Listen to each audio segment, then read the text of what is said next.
Vamos estudar juntos a carta à igreja de Éfeso no Apocalipse? Sejam bem-vindos à Luz da Palavra. Aqui nós vamos te ajudar a interpretar a Bíblia da maneira correta, analisando e estudando os textos bíblicos. Eu me chamo Jefferson e hoje estudaremos a carta à igreja de Éfeso, a primeira das 7 cartas contidas no Apocalipse. Se você caiu de paraquedas aqui no vídeo, fique tranquilo, porque eu já tenho um vídeo aqui no canal onde eu explico tudo desde o início, toda a contextualização. Então, para você não ficar perdido, eu vou colocar um encarte em algum lugar aqui em cima. Você clica, volta lá, assiste, compreende todo o contexto, depois vem aqui e vamos embarcar juntos nessa jornada, combinado?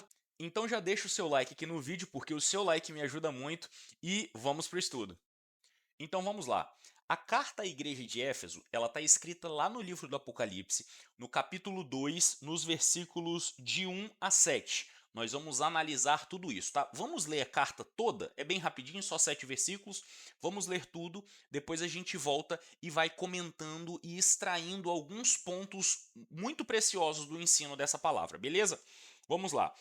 Apocalipse 2, verso 1. Ao anjo da igreja em Éfeso escreva: Estas são as palavras daquele que tem as 7 estrelas em sua mão direita e anda entre os 7 candelabros de ouro.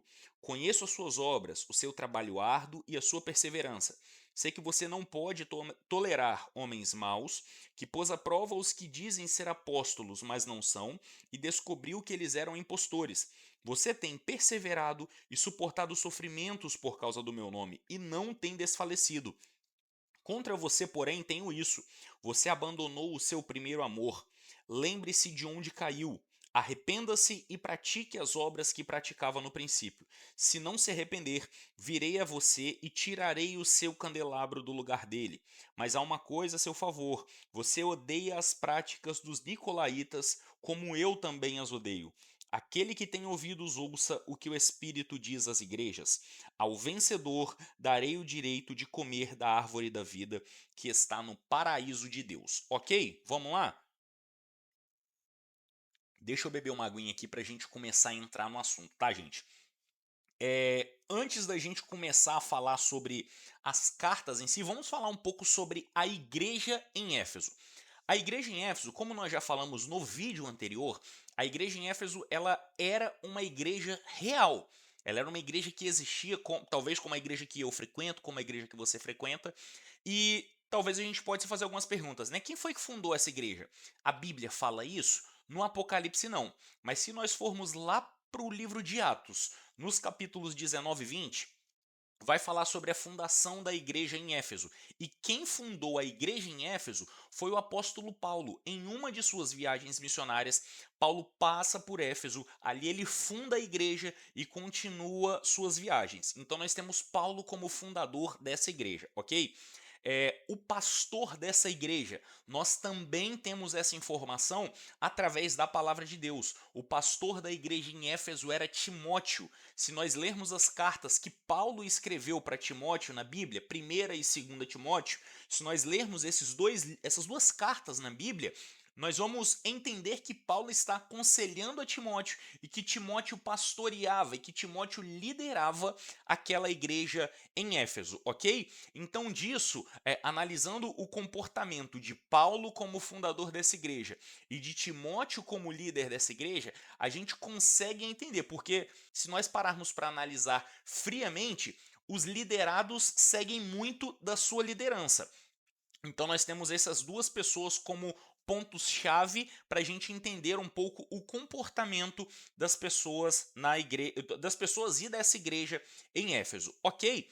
É, nós vamos entender uma coisa, nós estamos começando agora uma série de estudos de várias cartas. Então nós vamos entender aqui um padrão. Todas as cartas, como nós já falamos no vídeo anterior também, Jesus que pede para que João escreva essas cartas. É o que Jesus queria passar para essas igrejas. Então nós vamos ver um certo padrão. Ele se apresenta a todas as igrejas. E a cada uma das 7 igrejas, Jesus se apresenta de uma forma diferente. E a apresentação de Jesus, ela tem uma certa conexão com o recado que ele quer passar para aquela igreja. Combinado? Então vamos ver qual foi a apresentação de Jesus à igreja de Éfeso. Vamos entender isso? De tudo isso a gente consegue extrair lições, tá, pessoal? Ó, primeiro, todas as cartas vão começar: ao anjo da igreja em tal lugar, escreva.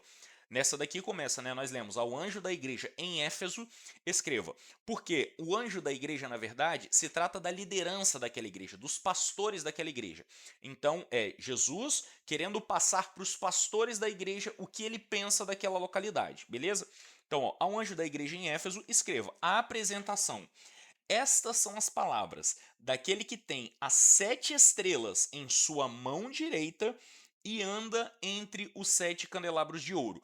Você pode falar: Jefferson, mas eu não entendi nada. 7 estrelas, mão direita, 7 candelabros de ouro. O que significa isso? Fique tranquilo, se a gente voltar um pouquinho e for lá para o Apocalipse 1, capítulo 20, nós vamos ter a revelação disso. Prestem atenção, Apocalipse 1:20. Este é o mistério das 7 estrelas que você viu em minha mão direita e dos 7 candelabros. As 7 estrelas são os anjos das 7 igrejas e os 7 candelabros são as 7 igrejas, ok? 7 estrelas, os 7 anjos, 7 candelabros, as 7 igrejas, beleza? E nós vimos também na aula anterior que o Apocalipse ele é cheio de números e cores simbólicos, né? E nós falamos sobre a simbologia do número 7, do porquê serem 7 igrejas, do porquê serem, aqui agora, né, 7 candelabros, 7 anjos, do porquê disso tudo. Isso representa, na verdade, a perfeição. O número 7 representa a perfeição. Então aqui é Jesus falando, quando nós vemos 7 igrejas, 7 anjos, 7 candelabros, representa tudo, todas as igrejas, por exemplo, que já existiram, que existem e que existirão, ok? Então, quando Jesus se apresenta para essa igreja dizendo, ó, essas são as palavras, em outras palavras, né? Quem está falando para vocês é aquele que tem as 7 estrelas em sua mão direita. O que são as 7 estrelas? São 7 anjos das 7 igrejas. E os anjos das igrejas, nós já falamos que na verdade é a liderança daquela igreja. São os pastores daquela igreja. Então Jesus está dizendo: eu que estou escrevendo para vocês, sou aquele que tenho toda a liderança das igrejas na palma da minha mão direita. Isso demonstra a autoridade de Jesus sobre a liderança de todas as igrejas. E anda entre os 7 candelabros de ouro. Ou seja, os 7 candelabros é exatamente as 7 igrejas. Os candelabros são as igrejas. Então Jesus está dizendo: estas são as palavras daquele que tem a liderança das igrejas na palma da sua mão direita e aquele que anda no meio das igrejas, ok? Isso que significa essa apresentação de Jesus. Isso até justifica porque nós falamos sobre a apresentação. Em todas as cartas, depois que Jesus se apresenta, ele vai dar uma palavra de conhecimento que ele tem sobre aquela igreja. Então, a próxima frase depois da apresentação de Jesus tem até um link, né? Ela até linka com a apresentação, porque Jesus diz que ele é aquele que tem a liderança das igrejas nas suas mãos e que anda no meio das igrejas. Aí ele vai dizer logo no versículo 2: conheço as suas obras.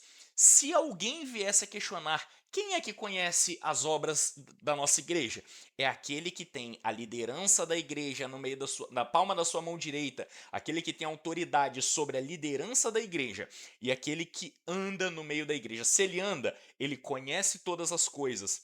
Ele vê todas as coisas. Então, ele sim pode falar que conhece as nossas obras, ok? Então, agora, Jesus ele vai dar uma palavra de conhecimento, uma palavra que ele sabe sobre aquela igreja em Éfeso. Então, vamos ver como que era a igreja em Éfeso? Versículo 2: conheço as suas obras, o seu trabalho árduo e a sua perseverança. Sei que você não pode tolerar homens maus, que pôs à prova os que dizem ser apóstolos, mas não são, e descobriu que eles eram impostores. Você tem perseverado e suportado sofrimentos por causa do meu nome e não tem desfalecido. Olha a palavra de conhecimento que Jesus dá sobre a igreja em Éfeso. Sem sombra de dúvidas, é algo muito forte e poderoso. Por quê? Se nós analisarmos friamente somente essas características, Eu certamente, não sei você, mas eu certamente, a igreja em Éfeso seria uma das igrejas que eu ia querer congregar. Porque, olha só, olha o que Jesus fala sobre aquela igreja. Ela é uma igreja que trabalha muito, que persevera, ou seja, é uma igreja que faz muitas coisas, que persevera. É uma igreja que não tolera homens maus. Gente, isso daqui para mim é fenomenal. É uma igreja que põe à prova, pôs à prova aqueles que dizem ser apóstolos, mas que na verdade não são, desmascarando essas pessoas. Ou seja, chegasse alguém lá dizendo que, eu sou apóstolo de Cristo, aquela igreja colocavam esses falsos profetas, esses falsos apóstolos, né, à prova e desmascaravam ele, descobrindo que não são, descobrindo que na verdade eles eram impostores. Vocês têm perseverado e suportado sofrimentos por causa do meu nome e não têm desfalecido.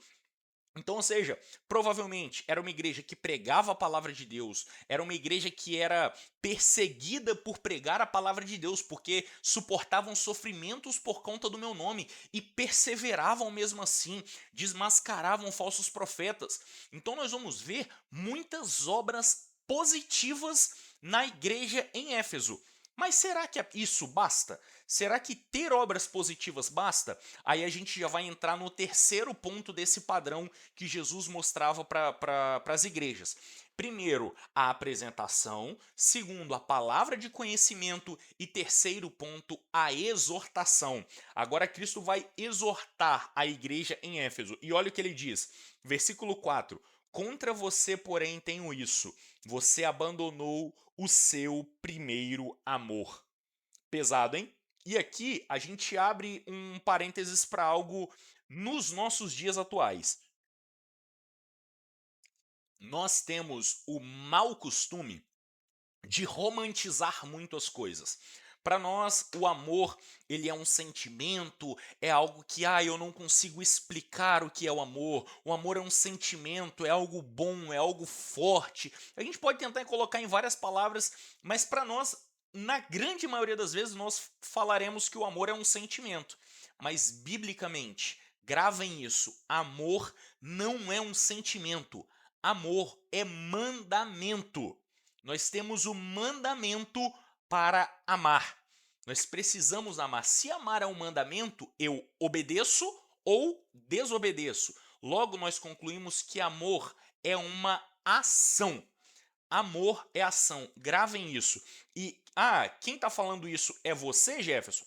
De maneira nenhuma. Quem fala isso é o próprio Jesus em suas palavras. Na sua palavra, né?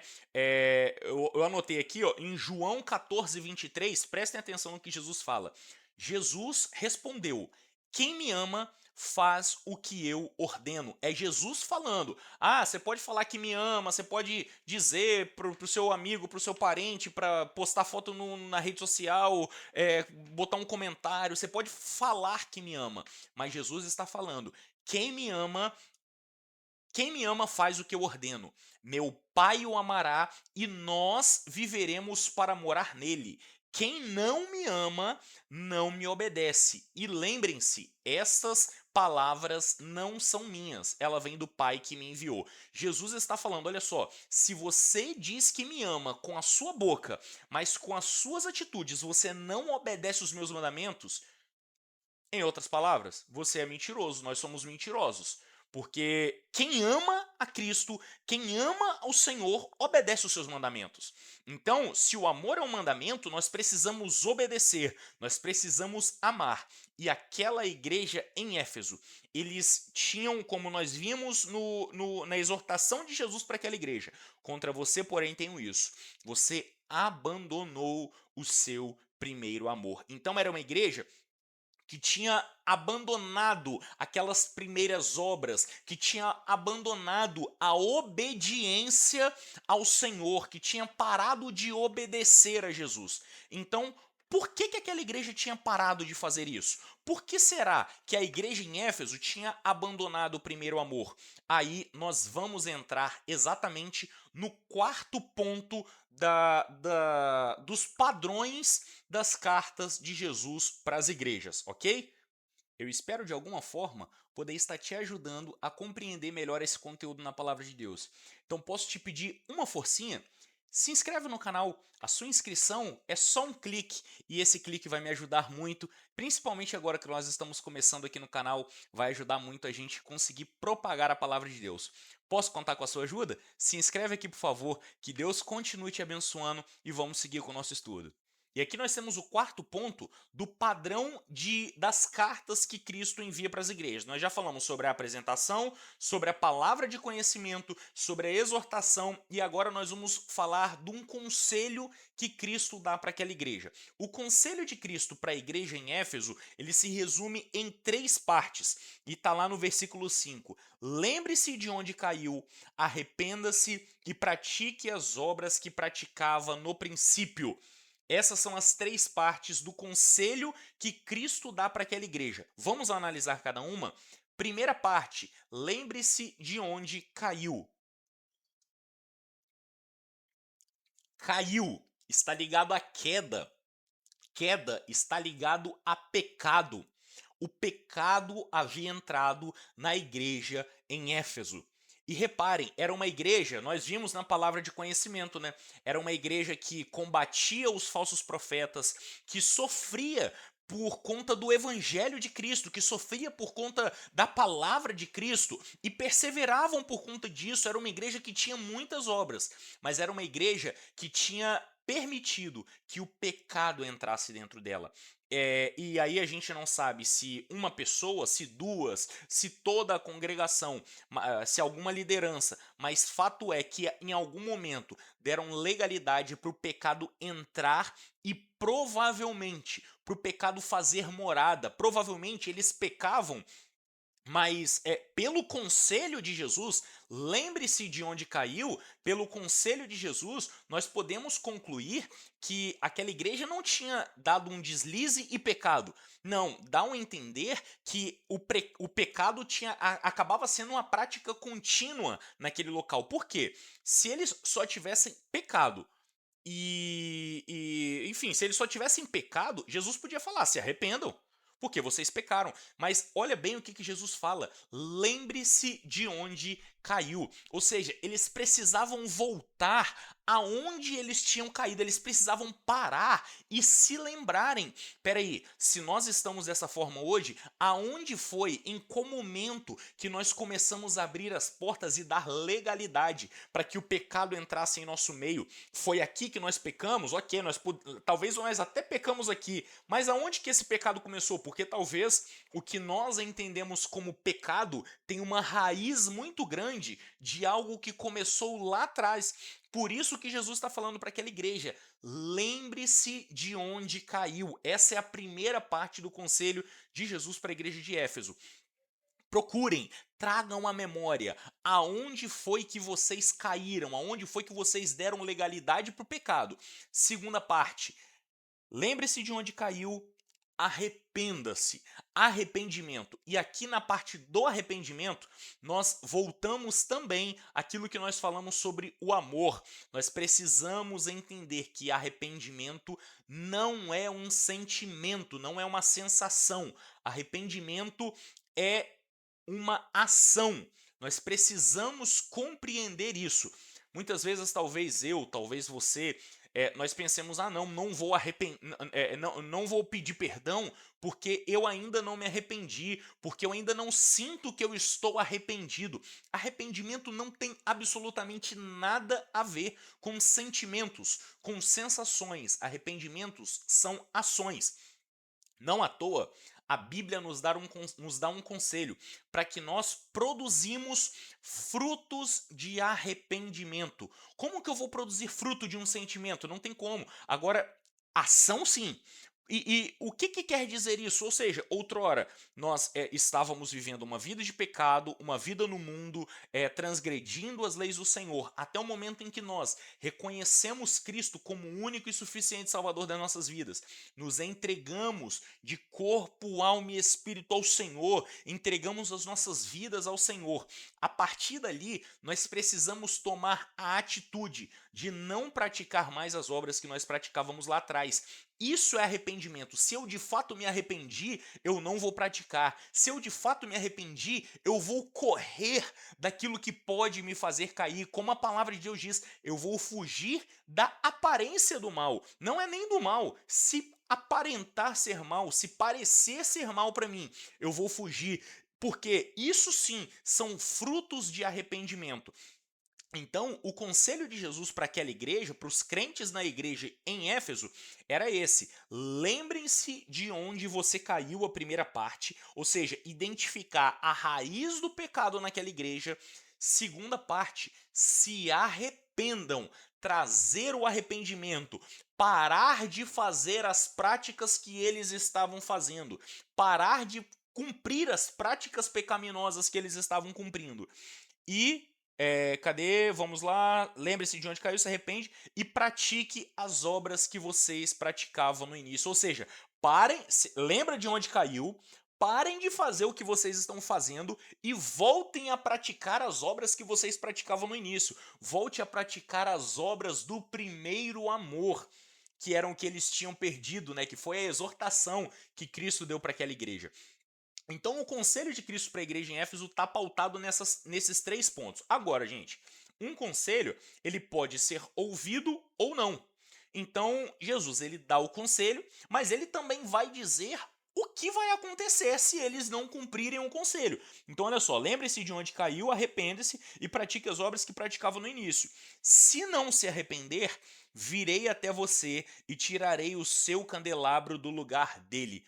O que é que Jesus está dizendo aqui? O que que nós entendemos lá no início que era o candelabro, que são os candelabros? O candelabro é a igreja. Então Jesus está falando, olha só, se vocês não se arrependerem, eu mesmo virei até vocês e tirarei o candelabro do meio de vocês. O que que isso quer dizer? Tirarei o candelabro. O candelabro é a igreja. Nós vimos isso, então eu mesmo irei até vocês e arrancarei a igreja do meio de vocês e acabarei, vou extinguir com a igreja em Éfeso. E aí, se alguém ao menos quisesse questionar sobre essa carta e falar, mas quem é que está escrevendo para falar que vai acabar com a igreja em Éfeso? Aí a gente volta e faz um link lá na apresentação.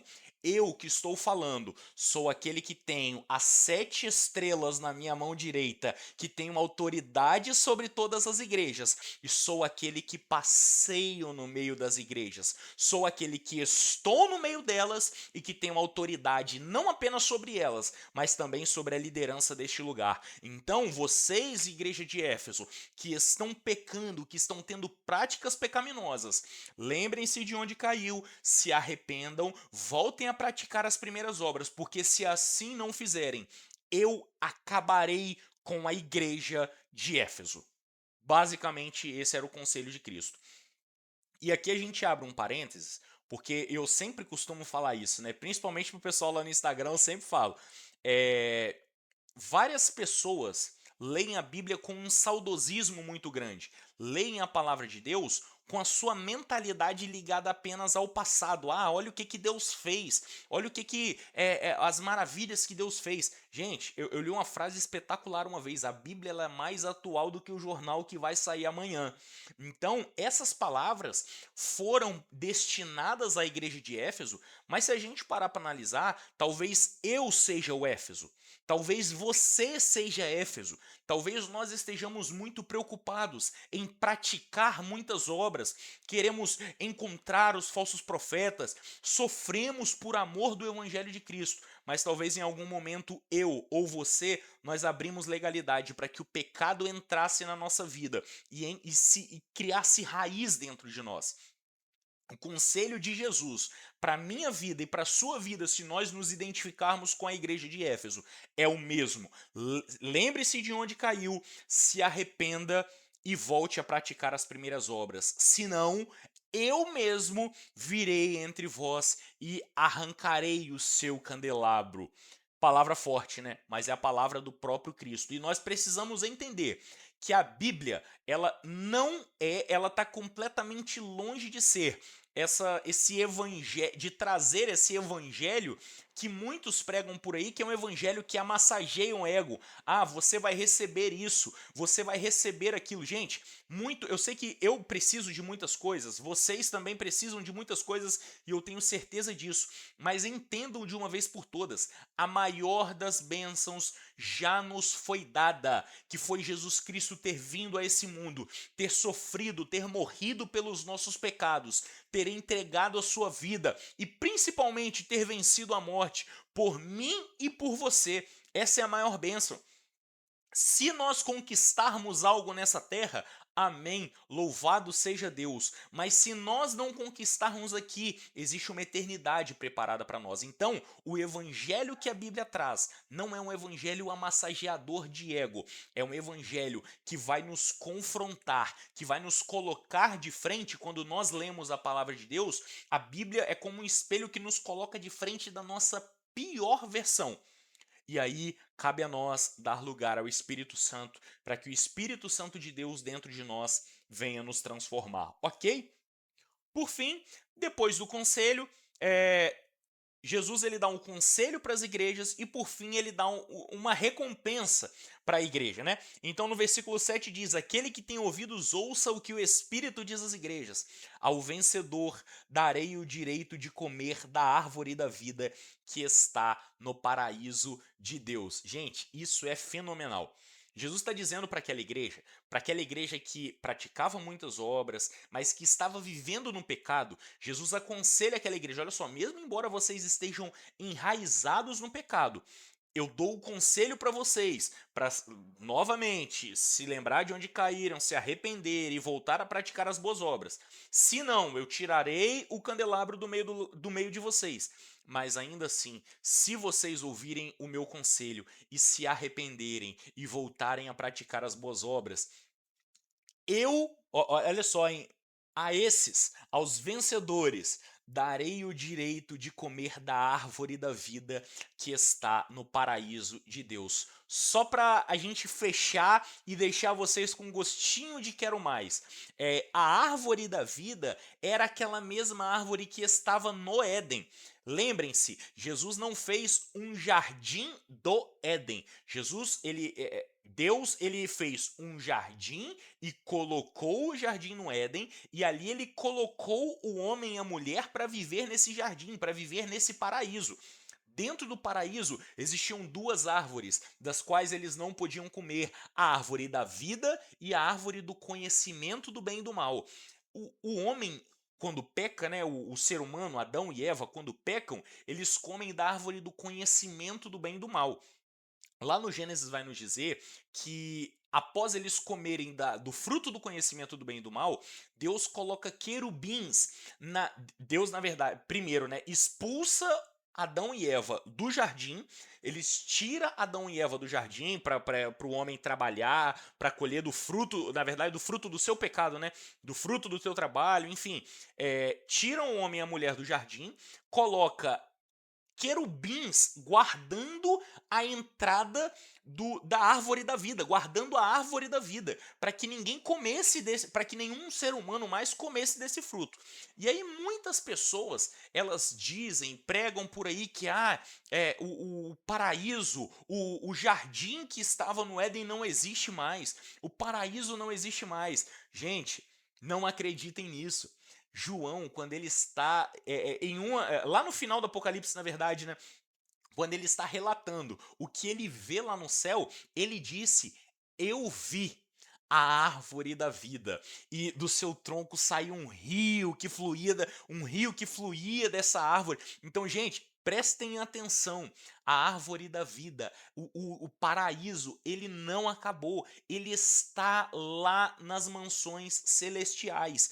E quando Jesus diz que ao vencedor darei o direito de comer da árvore da vida que está no paraíso de Deus, Jesus está dizendo para aquela igreja em Éfeso: olha só, por mais que vocês estão enraizados no pecado, se vocês ouvirem os meus conselhos, se arrependerem, pararem de praticar as obras maus e voltarem ao primeiro amor, eu darei o direito a vocês de passar uma eternidade no paraíso, ao lado do meu Pai. Essa é a recompensa para aqueles que vencerem. Então, da mesma forma como eu falei lá atrás quando nós estávamos falando no conselho, se eu for Éfeso, se você for Éfeso, se nós nos identificarmos com a igreja em Éfeso, nós temos um conselho de Deus para nós: arrependimento, ação, parar de fazer o que fazíamos ou o que fazemos, voltar a praticar as primeiras obras. E se assim conseguirmos, se assim praticarmos, se assim fizermos,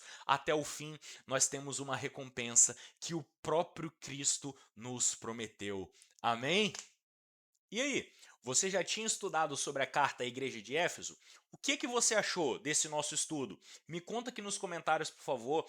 O seu feedback é muito importante para que nós possamos continuar a sempre criar esse conteúdo de qualidade para vocês. E além de me contar nos comentários, faz um favor, compartilhe esse vídeo com algum amigo, com alguma amiga que você sabe que precisa, um amigo, grupo, enfim, que você sabe que precisa ouvir essa palavra e que precisa estudar sobre a carta à igreja de Éfeso. Siga também a nossa página lá no Instagram, @luzdapalavra.oficial1. Vai estar aparecendo o nome aqui em cima para você não errar, ok? Que Deus continue te abençoando, que nós possamos seguir cumprindo os mandamentos de Cristo, crescendo não apenas na graça, mas também no conhecimento. Amém? E claro, sempre tendo uma vida pautada à luz da palavra de Deus. Deus te abençoe.